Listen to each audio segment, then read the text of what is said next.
¿Qué tal, amigos de YouTube?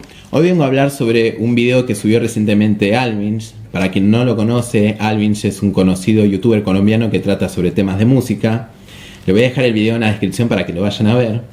En resumen, el video habla sobre lo que él considera la musa y la inspiración del rock nacional argentino y asocia directamente con la dictadura militar que hubo acá en el país entre el 76 y el 83 hasta la vuelta a la democracia, ¿sí?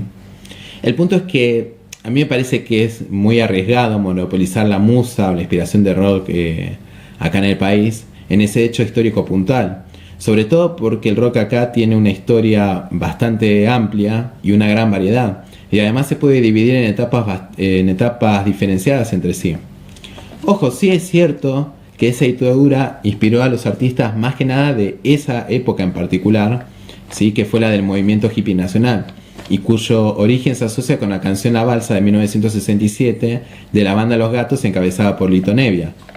Y yo creo que ahí está el primer error conceptual, por un sesgo común en el que suele caer mucha gente. Primeramente por asociar el origen del rock nacional con esa canción de La Balsa. Segundo, por asociar el género de rock en general con corrientes políticas de carácter progresista, tipo antisistema, anarquismo, bla bla bla, ya saben, gente. Y otra también porque la gente de afuera del país se suele quedar con un puñado de artistas como Spinetta, Charly García, Papo, que a veces lo mencionan, Cerati, Soda Stereo, que lo mencionan siempre, y Rata Blanca, y más de ahí no cuentan, ¿sí? Ojo que incluso gente de acá también he visto que hace lo mismo, ¿sí?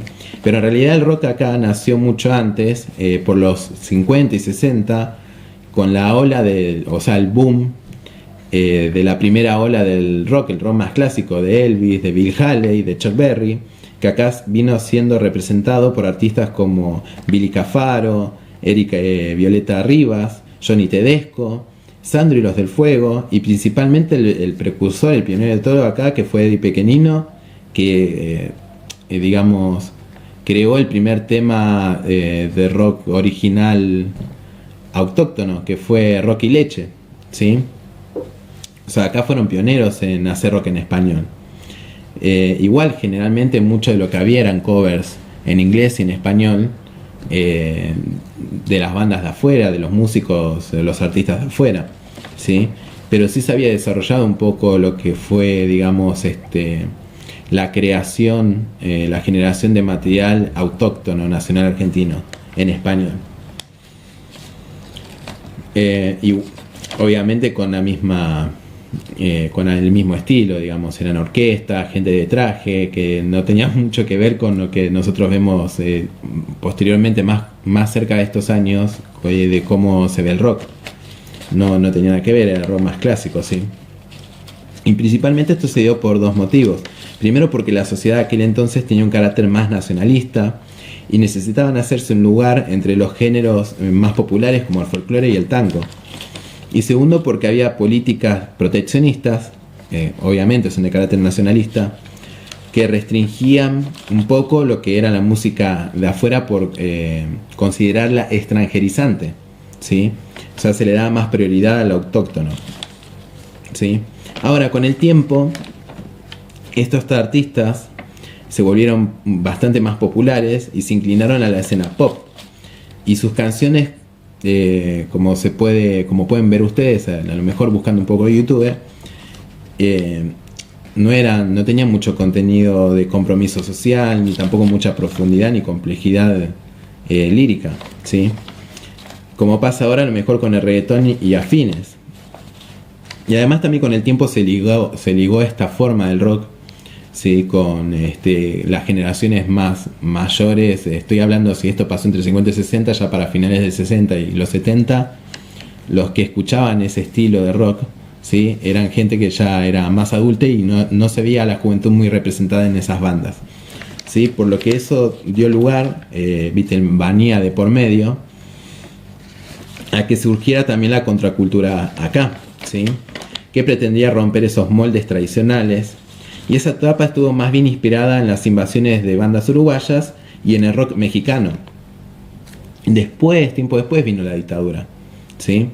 Imagínense que el tema de La Balsa lo publicaron en 1967 y la dictadura empezó en el 76. Todos esos años se fue produciendo música, ¿sí? Ahora después Alvin menciona el tema de las tijeras de Charlie del 74 y dice que fue durante el régimen. A ver, en el 74 había gobierno peronista, ¿sí? Bajo la fórmula Perón-Perón. Era un gobierno democrático, que bueno, después vino el golpe de Estado y todo eso, ¿sí? Después también hace una mención sobre el revanchismo contra los ingleses del tema Maradó de los Piojos. Y el punto, bueno, él lo asocia, digamos, al argumento que tiene sobre el tema del video que hace él, o sea, como mucha inspiración de la dictadura y no sé qué, o la guerra de las Malvinas, el revanchismo que había con los ingleses en el tema de los Piojos. Lo que pasa acá con esto es que los Piojos fue una banda que tomaba muchos elementos de la cultura rioplatense popular, ¿sí? Como la murga, el tango, el candombe, el ritualismo futbolero y muchas otras cosas más. Entonces eso tenía más que ver con la personalidad y esencia en sí de la banda que realmente a un hecho histórico puntual. O sea, a ver, si el gol, si lo hubieran, en vez de Maradona, en vez de hacer el gol a los ingleses, si lo hubiera hecho a los brasileros, posiblemente el tema existiría de todas maneras, ¿sí? Yo creo que hubiera sido más acertado mencionar, por ejemplo, a los Cadillacs con el tema de Desaparecidos, que hace una referencia directamente al tema de la dictadura. Lo mismo con Mal Bicho, que es otro tema de los Cadillacs. O sea, había un contenido un poco más de compromiso ideológico, social, de causas, bla, bla, bla, bla, bla, bla, ¿sí? O quizás hubiera mencionado también a los Redondos, que los Redondos tienen una alta carga ideológica en sus canciones, ¿sí? Bueno, otra cosa muy interesante, por ejemplo, es que, porque él habla como diciendo una inspiración para lo que fue posterior, porque si no se muere en esa etapa. ¿Y qué pasa? Más adelante bandas que fueron muy populares, como por ejemplo Soda Stereo, ¿sí? Que afuera son muy conocidas y muy queridas.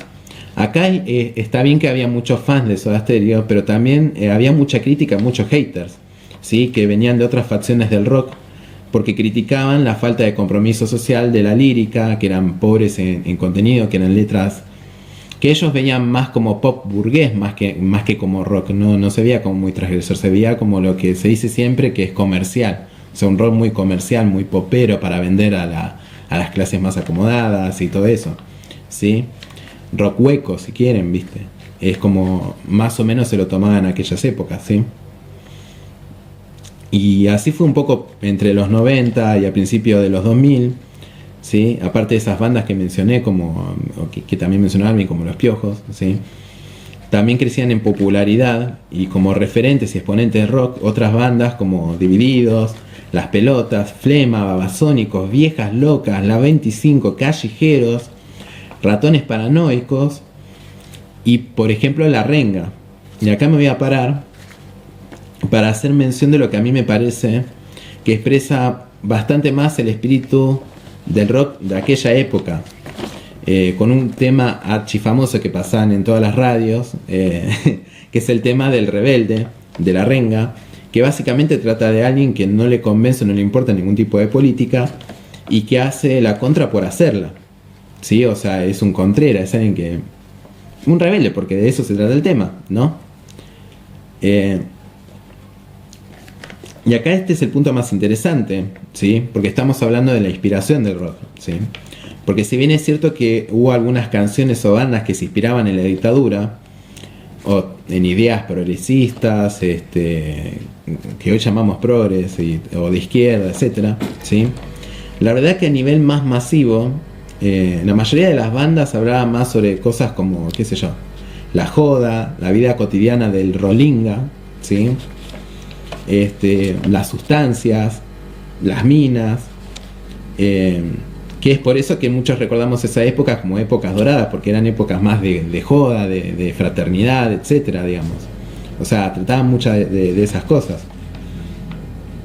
Después las cosas o sea, las canciones que venían con más carga ideológica o de compromiso social o más profundidad, a lo mejor trataban sobre temas sociales, pero más relacionados con cuestiones como las crisis que vinieron después, la pobreza, cosas que se ven más digamos, en los barrios, digamos, más que con la dictadura en sí. No se hablaba tan, o sea, sí había mención, insisto, había mención de cosas de la dictadura en el rock, pero no era como el tema principal, no era todo de lo que se hablaba. Había muchas inspiraciones, muchos sonidos.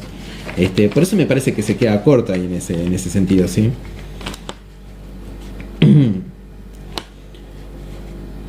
Yo diría que lo más cercano a la inspiración en aquellos entonces, a lo mejor, primero que nada es la misma esencia del rock. El rock se trata en parte de transgredir, de buscar la libertad, de romper las reglas. O sea, es como la mística que acompaña el rock, ¿ok? Y después otras bandas como los Rolling Stones. Los Rolling Stones acá pegaron mucho y fueron muy importantes y sirvieron mucho más de inspiración y británicos, que digamos el asunto que había pasado en la dictadura. Insisto, la dictadura sí tiene sus temas, tiene sus bandas, bla bla bla bla, ¿sí? Pero hablando de la inspiración, los Rolling Stones pegaron bastante también. O sea, eso yo veo más como una inspiración del rock nacional argentino, ¿sí? Y ya para finalizar, a mí me parece que Alvinch a lo mejor quiso hacer un video bien quedista con el público argentino o gente que es aficionada al rock nacional argentino de otros países, y falló en no investigar muy bien o mezclar cosas casi sacadas un poco de contexto y tratar de condensar toda esa información en 10 minutos en lugar de desarrollar bien el tema, ya que tienen videos de 20 o 30 minutos hablando de un artista como, no sé, J Balvin, qué sé yo. Me parece que se quedó muy corto, pero bueno, no es la intención tampoco, viste, matar a Alvin con el asunto del video que hizo, sino, digamos, explicar un poco algunos temas, porque si no queda bastante incompleto, a mí me parece. No creo que la inspiración del rock, por lo menos yo como aficionado, yo no soy ningún especialista ni nada, pero yo como aficionado de rock nacional acá, en mi país, conozco bastante de bandas, de haber ido a recitales y todo eso, y no he visto, digamos, que haya tanta, insisto por última vez, sí hay temas, bandas, por ejemplo, no sé, puedo mencionar la Versuit, puedo mencionar, qué sé yo, El Hombre de la Estrella de la Renga, ya mencioné la Renga, menciono El Hombre de la Estrella, o Lo Frágil de la Locura, que tienen un contenido más ideológico, lo que quieran, pero no hay mucha mención de lo que es la dictadura en sí. Y en todo caso, digamos, de no haber habido una dictadura como la que hubo, más conservadora, hubiera venido una dictadura comunista y hubiera durado lo mismo, hubiera vuelto a la democracia, todo lo mismo, pero con una dictadura comunista, posiblemente mucho del material que los que vivimos acá conocemos, hubiéramos conocido un material bastante parecido, cercano, porque el rock es así, se adapta a cualquier lugar. Ustedes van no sé, a Japón y tienen sus bandas de heavy metal japonés. Van al África y tienen bandas africanas que a lo mejor también tienen ese sentido de transgredir o ir en contra de las normas sociales del país que le toca. Porque eso forma parte más bien de la esencia del rock en sí. O sea, el rock es como que se retroalimenta a sí mismo, ¿sí? Más que aferrarse a hechos puntuales.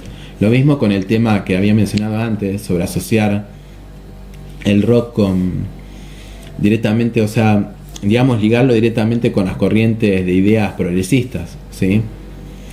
Por un lado sí es un poco coherente que suceda eso, justamente porque nosotros vivimos en el occidente, vivimos en gobiernos que tienen características más capitalistas, si quieren. Yo no creo que en mi país tenga muchas de esas características, pero bueno. Pero como acá la cultura es más occidental, ¿sí? Más agarrada al capitalismo, más acostumbrada al capitalismo, ¿sí? Con sectores conservadores, etcétera. Es natural que el rock quiera ir en contra, ¿sí? O rebelarse o transgredir esas normas, esos límites de esas sociedades como las de nosotros, en donde tocó instalarse, ¿sí? Pero eso es más de la esencia del rock en sí. Y ya les digo, si no sé, hubiera pasado el rock en Rusia después de la Unión Soviética, no sé, estaría puteando a los comunistas, a la dictadura comunista. ¿Me entienden, chicos? O sea, es más el aspecto de ir en contra del rock que otra cosa. ¿Sí? No veo que haya una inspiración puntual en la dictadura. Hay canciones que tratan sobre asuntos de la dictadura, que se inspiran en la dictadura estrictamente, como ya hice mención de alguna que otra, pero no es el común de todas las bandas masivamente.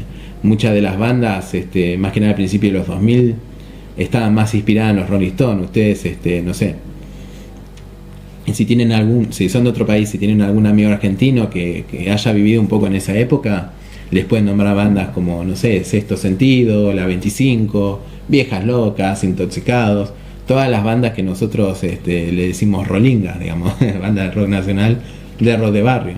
Capaz que Callejeros tenía un contenido un poco más ideológico, capaz también se podía sentir un poco en los Gardelitos, pero ya les digo, mucho de eso tenía que ver más con cosas cotidianas de esas épocas en concreto. ¿Sí? Bueno, eso es todo. Muchas gracias por haber visto el video. Espero que no se haya hecho muy largo. ¿Sí? Y bueno, buena suerte, muchas gracias.